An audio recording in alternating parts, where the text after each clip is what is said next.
Hey guys, welcome back to my channel. I just wanted to jump on here and do a quick kind of 2-week wait, what I'm feeling, what symptoms I'm having, and let you guys know when you can expect the live pregnancy test to go up. Yeah, so I think this is my very first 2-week wait video. I can't remember if I've done one of these before. I can't remember, to be honest with you guys. Then I kind of wanted to just talk to you guys about how I'm feeling emotionally, because as you guys know, this is our very last time doing just a medicated IUI before moving on to something more invasive. So yeah, if you like this video, give it a thumbs up and then just keep watching. So first off, if you're new here and this is the first video that you're seeing, then my name is Anna and my husband and I have been trying to conceive our second child together for just over 2 years now. I believe we're at 25 or 26 months now trying to conceive. We just finished our 3rd cycle of doing a medicated IUI and we plan on moving on to injectables if this is also unsuccessful. We are dealing with male factor infertility, if you are wondering. So yeah, that's kind of what's going on over here on this channel right now. But basically right now I'm in the 2-week wait. I believe now I am, as of right now, I am 9 DPO.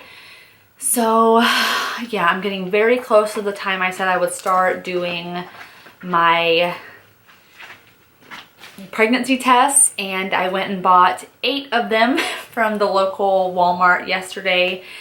And honestly, I don't know what it is about buying pregnancy tests or even OPKs. It's almost like downright embarrassing because I feel like people will look at you, and it shouldn't be embarrassing. You shouldn't feel weird about doing it.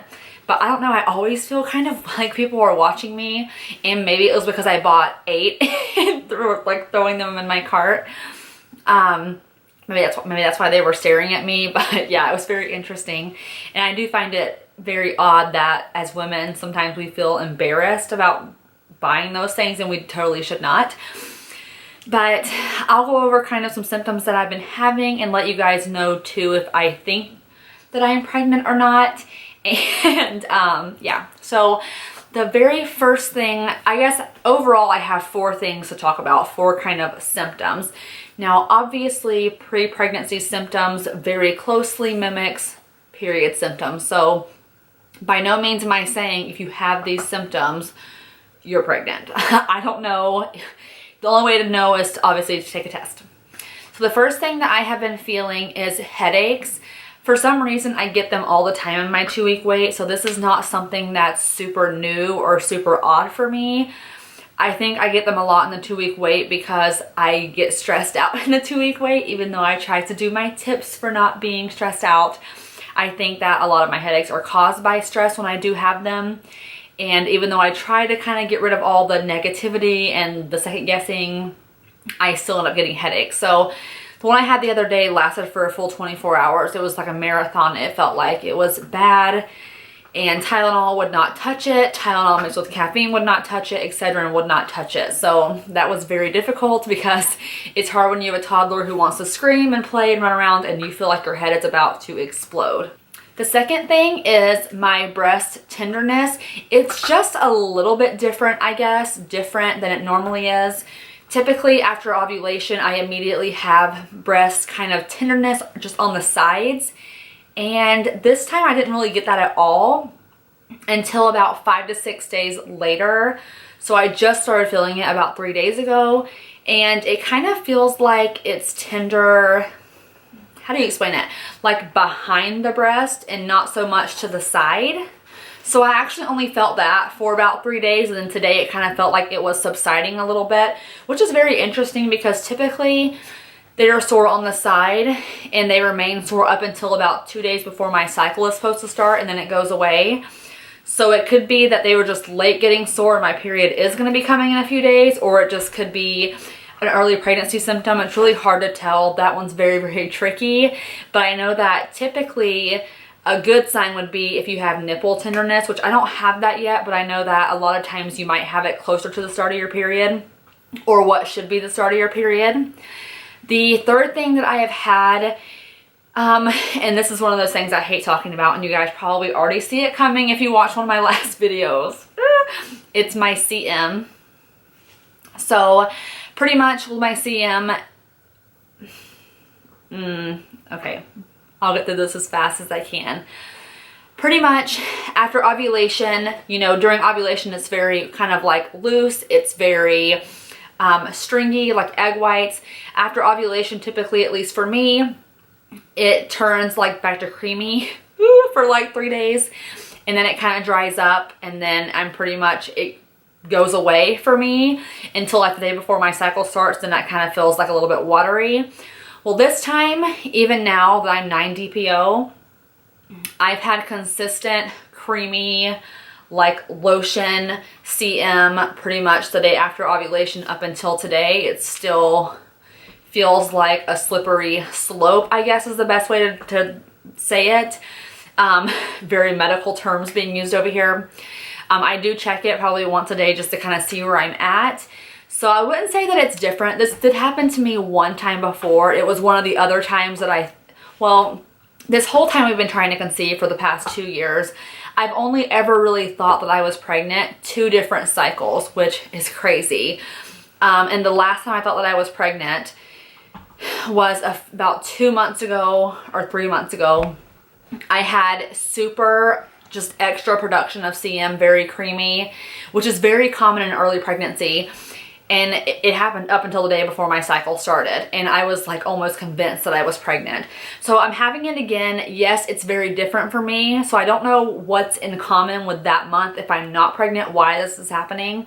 But it's definitely something that's made me go, why do I keep having this? I'm 9 DPO now. It really should be like gone. The last thing that I want to talk to you guys about as far as like symptom wise is that you guys know I get ovulation pain when it comes time to ovulate, and the ovulation pain obviously started the day of my real ovulation, which, you know, if you watch my videos, we had to do 2 different IUIs 4 days apart because my ovulation did not happen when my fertility clinic thought it was happening.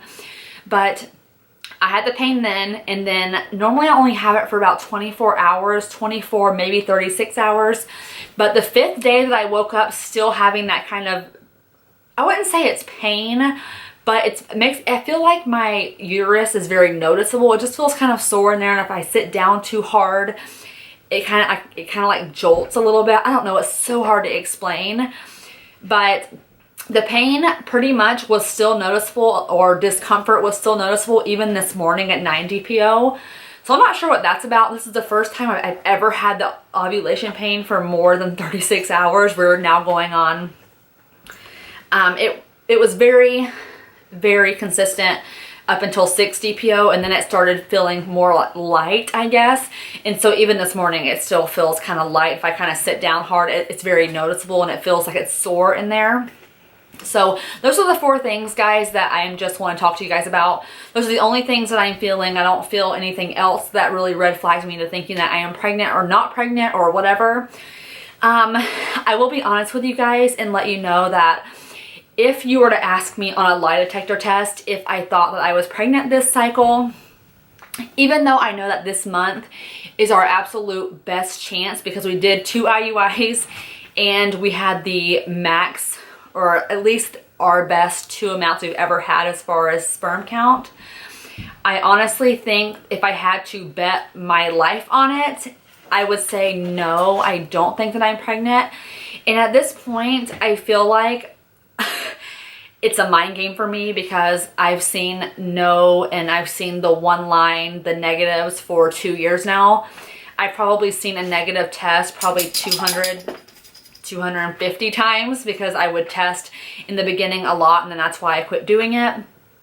Yeah, so I would say right now I'm feeling about 75% that I'm not pregnant.